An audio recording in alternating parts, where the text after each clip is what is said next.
ശ്രീ ജലീൽ പുനലൂർ, ഇതിൽ ഈ ട്രെയിലർ പുറത്തു വന്നപ്പോൾ കണ്ട ഒരു ദൃശ്യത്തെ ചൊല്ലിയാണ് ഇപ്പോൾ വലിയ കോലാഹലം ഇപ്പോൾ നടന്നുകൊണ്ടിരിക്കുന്നത്. ബീഫ് ഒരു പെൺകുട്ടിയെ നിർബന്ധിച്ച് കഴിപ്പിക്കുന്നു എന്ന് പറഞ്ഞുകൊണ്ടാണ് ഇത് സംഘപരിവാർ അജണ്ട പൊളിച്ചെടുക്കണം എന്നുള്ള രീതിയിൽ വലിയ പ്രചാരണം നടക്കുന്നത്. പക്ഷേ ഇത് കേരളത്തിൽ നടന്ന സംഭവമല്ല, ഇത് മധ്യപ്രദേശിലുണ്ടായ ഒരു യഥാർത്ഥ സംഭവമാണ് സിനിമയിൽ ചിത്രീകരിച്ചിരിക്കുന്നത് എന്ന് വളരെ കൃത്യമായി ആ സംവിധായകൻ പറയുകയാണ്. അപ്പോൾ ഈ കേരളം കേരളം എന്ന് വിലപിക്കുന്നതുകൊണ്ട് എന്തെങ്കിലും കാര്യമുണ്ടോ? കേരളത്തിന് പുറത്തും ഇതൊക്കെ തന്നെയാണ് നടക്കുന്നത്. അതിനെ ആ രീതിയിൽ ഉൾക്കൊണ്ടാൽ പോരെ?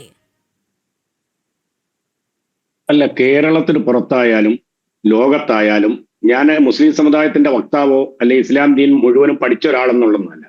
ഒരു സമുദായത്തെ ടാർഗറ്റ് ചെയ്തുകൊണ്ട്, ഏതെങ്കിലും ഒരു മതത്തെ ടാർഗറ്റ് ചെയ്തുകൊണ്ട് നമ്മൾ ഈ രീതിയിലുള്ള ചില ഊഹാപോഹങ്ങൾ പ്രചരിപ്പിക്കുമ്പോൾ അതിന്റെ വസ്തുത എന്താണെന്ന് പഠിക്കണം. അത് ഞാൻ ആദ്യം തന്നെ പറഞ്ഞിട്ടുണ്ട്.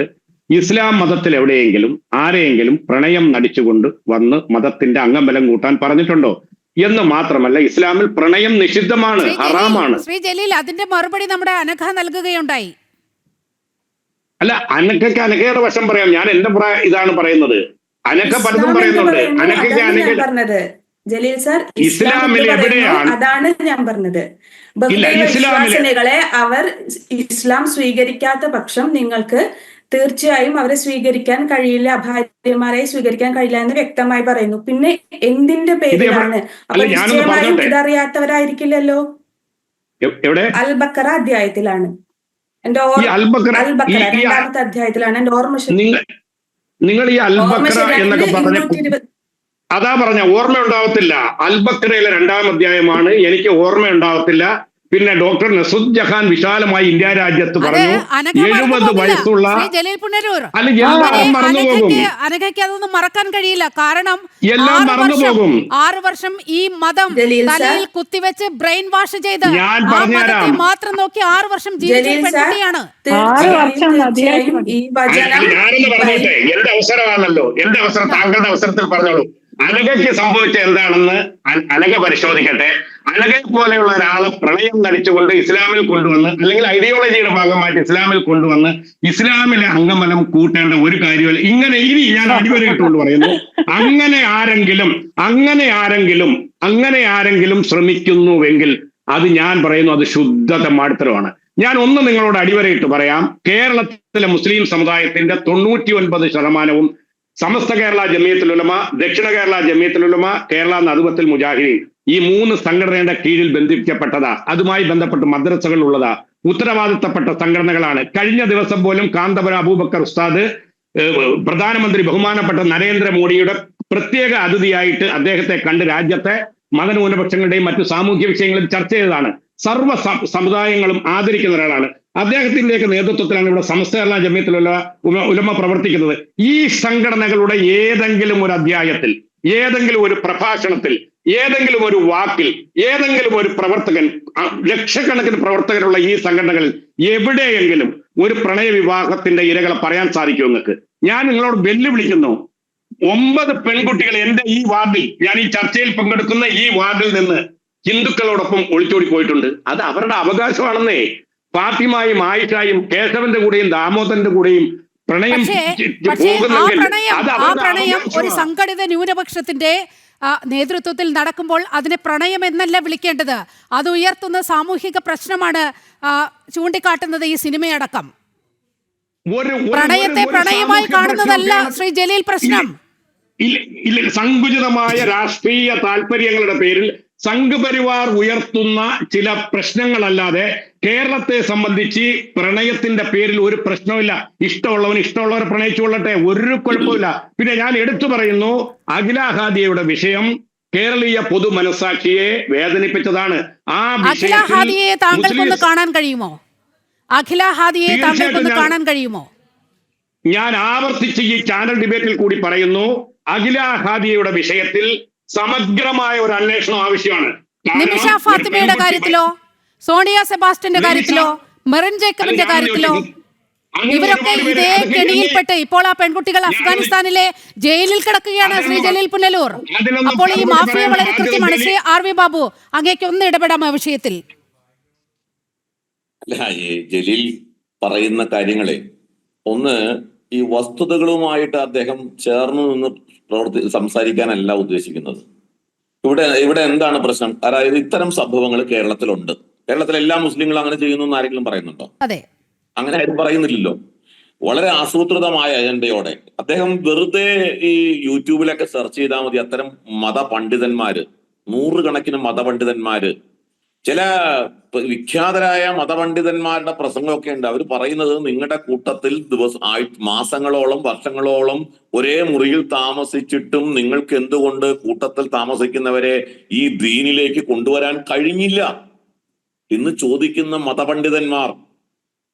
ഇവിടെ നേരത്തെ പറയണ്ടായിരുന്നു, എന്റെ ഇടത്തും വലത്തും ഒക്കെ ഇരുന്ന് അദ്ദേഹം ജലീൽ പോയിട്ട് ശിവക്ഷേത്രത്തില് ഈ ക്ഷേത്രം എന്ന് പറഞ്ഞാൽ വേശ്യാലയമാണ് എന്ന് പ്രസംഗിച്ച മതപണ്ഡിതന്മാര് നമ്മുടെ നാട്ടിലുണ്ട്, ഈ കേരളത്തിൽ ഇല്ലേ?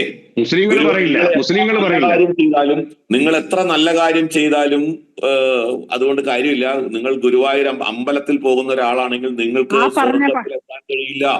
ഈ പറഞ്ഞ പണ്ഡിതന്മാരെ തള്ളി പറയാന് പിന്നെ ജലീൽ സാഹിബും മുസ്ലിം ലീഗും അങ്ങനെ പറയണ, പേര് വെച്ച് പറയണം. ഇസ്ലാം വിരുദ്ധനാണ് അയാൾ, മുസ്ലിം അല്ല. മറ്റൊരു മതത്തെ ആക്ഷേപിക്കുന്നവരെ അവർ യഥാർത്ഥത്തിൽ ഖുറാനിൽ എന്താണ് പറഞ്ഞിരിക്കുന്നത് അതാണ് പറയുന്നത് സാർ. ഖുറാനിൽ അങ്ങനെ പറഞ്ഞിട്ടില്ല. തീർച്ചയായിട്ടും ഖുറാനിൽ പറഞ്ഞത് അന്യ മതക്കാരന്റെ ആരാധനാലയങ്ങളെ ബഹുമാനിക്കുക. ജലീൽ ഒന്ന് അനഘ സംസാരിക്കട്ടെ. അനഘ പറയൂ. ഇതര മത നിന്ദ ചൂണ്ടിക്കാണിക്കുന്ന 100ഓളം വചനങ്ങൾ, അസഹിഷ്ണുത നിറഞ്ഞ 100ഓളം വചനങ്ങൾ ഖുറാനിലുണ്ട്. തെളിവ് സഹിതം കാണിക്കാൻ ഞങ്ങൾ തയ്യാറുമാണ്. പരസ്യമായ സംവാദത്തിന് തയ്യാറാണെങ്കിൽ ജലീൽ സാർ, ഞങ്ങൾ ആർഷവിദ്യാസമാജം പ്രവർത്തകർ എത്ര വേണമെങ്കിലും തയ്യാറാണ്. കാരണം ഇത് 6 വർഷത്തോളം പഠിച്ച് അതിന്റെ തെറ്റുകള് നന്നായി ബോധ്യപ്പെട്ട ഒരാളായിട്ടാണ് ഞാൻ നിങ്ങളുടെ മുമ്പിൽ നിൽക്കുന്നത്. 14 നൂറ്റാണ്ടായി ലോകത്ത് നിലനിൽക്കുന്ന വ്യത്യസ്ത സമൂഹങ്ങൾക്കിടയിൽ എത്രയോ തലമുറകളായി ആളുകൾ കൊണ്ടുനടക്കുന്ന വിശുദ്ധ ഖുർആനിലെ 100 വചനങ്ങൾ തെറ്റാണെന്ന് ഇന്നൊരു അനക്ക വന്നിരുന്നു പറഞ്ഞാൽ ഉടനെ നമ്മൾ സംവാദത്തിന് വരണം. നിങ്ങളെ സംബന്ധിച്ചോളി, പ്രധാനമന്ത്രി നരേന്ദ്രമോദിക്കോ അനഘ പറയുന്നതാണ് താങ്കളുടെ പ്രശ്നമെങ്കിൽ ഡോക്ടർ നുസ്രത്ത് ജഹാൻ ഇവിടെ ഇരിപ്പുണ്ട്. നുസ്രത്ത് ജഹാൻ ഒന്ന് പറഞ്ഞു കൊടുക്കും. ഞാൻ പഠിച്ച മദ്രസ ഒന്ന് അന്വേഷിക്കേണ്ട. ഞാൻ മദ്രസയിൽ പോയിട്ടുണ്ട്.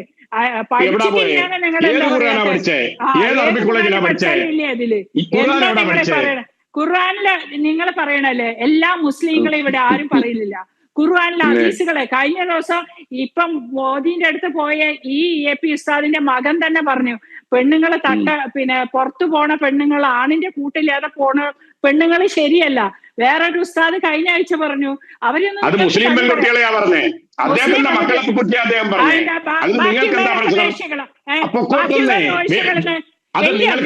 മനസ്സിലാക്കണം. ബാക്കിയുള്ളവരെ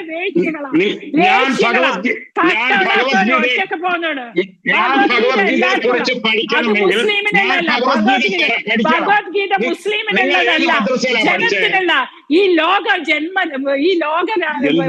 ചരാചരങ്ങൾക്കും മനുഷ്യർക്കും മൊത്തമുള്ളതാ ഭഗവത്ഗീത.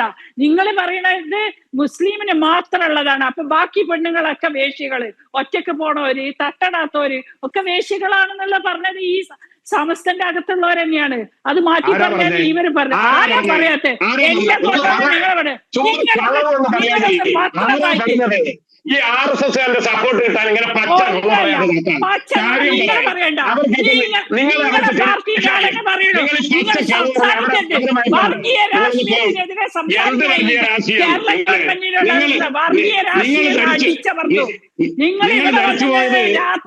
ശ്രമിച്ചിട്ട് ഒരു കാര്യമില്ല.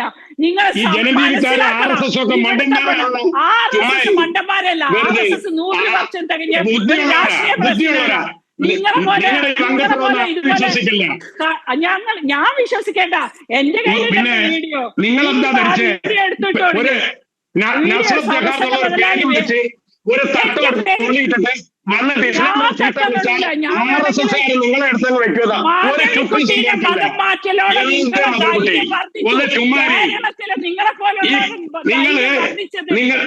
ഈ കഴിഞ്ഞ മാസം നിങ്ങൾ കൂടുതൽ പ്രസംഗിക്കണ്ട. ഈ കൊടുവള്ളിയിലെ ഒരു കൊടും കൊള്ളക്കടത്തുകാരന്റെ കല്യാണത്തിന് കഴിഞ്ഞ മാസം പോയി നിങ്ങൾ ബീഫ് കഴിച്ച ആളാ. നിങ്ങളാ മുസ്ലിങ്ങളെ ഇസ്ലാം മതം പഠിപ്പിക്കുന്നത്, ഹിന്ദുക്കളെ ഇസ്ലാം മതം പഠിപ്പിക്കുന്നത്. നിങ്ങൾ എല്ലാ സ്ഥലത്തും പോയിട്ടുണ്ട്. നിങ്ങളൊന്നും നമ്മളെ പഠിപ്പിക്കണ്ട. അറിയാം, സകല കള്ളക്കടത്തുകാരുമായിട്ട് നിങ്ങൾക്ക് ബന്ധമുള്ളവരാണ്. ഞാൻ പറഞ്ഞേ, ഞാൻ തെളിവ് വരാം. നിങ്ങളുടെ ഫേസ്ബുക്ക് പോസ്റ്റിലായിട്ട് തരാം. ജലീൽ, അങ്ങയുടെ ശ്രീ ജലീൽ, അങ്ങയുടെ ആത്മരോഷമൊക്കെ വളരെ പ്രകടമാണ്. കാരണം ഇനി വരാൻ പോകുന്നത് ഒരു തെരഞ്ഞെടുപ്പാണ്. അവിടെ പിടിച്ചു നിന്നല്ലേ പറ്റൂ. ചില സംഘടിത വിഭാഗത്തിന്റെ വോട്ട് നിങ്ങളുടെ പെട്ടിയിൽ വീണമെങ്കിൽ ഇതിലപ്പുറവും നിങ്ങൾക്ക് പറയേണ്ടി വരും.